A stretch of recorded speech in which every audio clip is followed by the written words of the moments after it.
If you're a Deadhead, you'll definitely recognize Mickey Hart, longtime drummer in San Francisco's rock and roll band, the Grateful Dead. Their music is unmistakable to just about anyone who came of age in the 60s, 70s, or even the 80s, because unlike many of the old-time rock groups, the Dead is still very much alive. The Grateful Dead was always an institution that allowed one to do whatever they wanted to do as long as it was in the mission of music.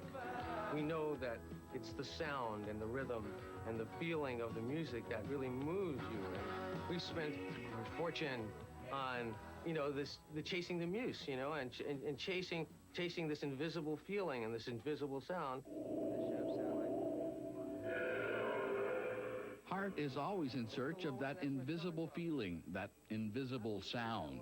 Even when he's not on concert tour, Hart is frequently traveling the world, not as a performer, but as a state-of-the-art sound recordist who's trying to save what he calls endangered music. In this session, Hart is trying to capture the magical sounds of the Gyoto monks. They have the remarkable ability to use their vocal cords to sing entire musical chords instead of just individual notes.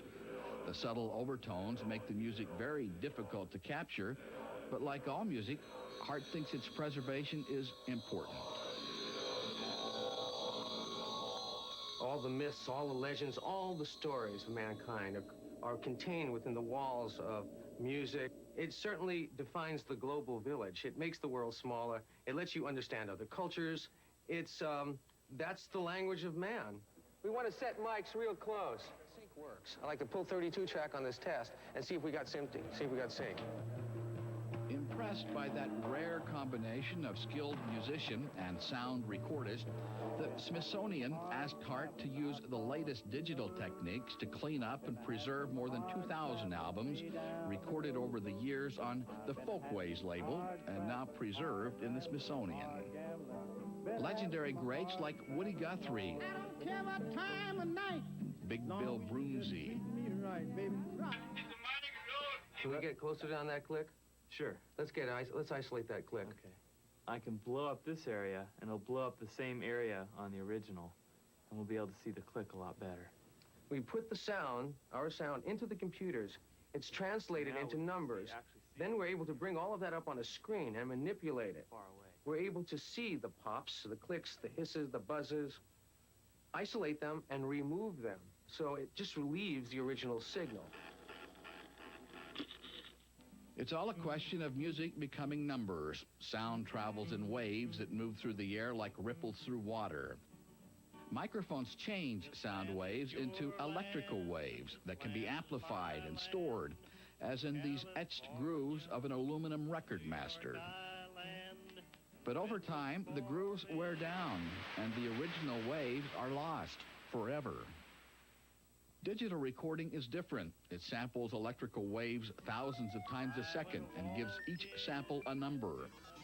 A binary number made up of ones and zeros, the kinds of numbers computers use.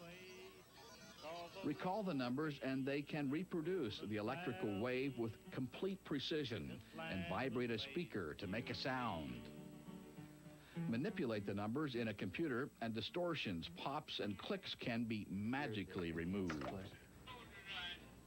The art is how deep do you go into that signal. It's like the Sistine Chapel. You're pulling the veneer back to see those original colors. But if you go too far, you'll hit into the colors and you'll lose the integrity of the artist's image. That's where I come in. Like most contemporary musicians, Hart was strongly influenced by the great music recorded on the Folkways label. Woody Guthrie, Lead Belly, Mississippi Blues, all of these were definite influences on American popular music. Without the Folkways label, this music and our music right now would be quite different. From the master machine right into a digital machine, because some of the tapes and cylinders won't play a second time because they're right there on the edge of giving their life. Now put the gates around the click, defining it to the computer. That's it. There it is. That's that click. Okay, now let's take that click and let's pull that decay right on out. Okay. And now I'm going to tell it to remove it. So now it's looking to either side of the click. That's the good audio that it put in place of the click. So that's what should have been there.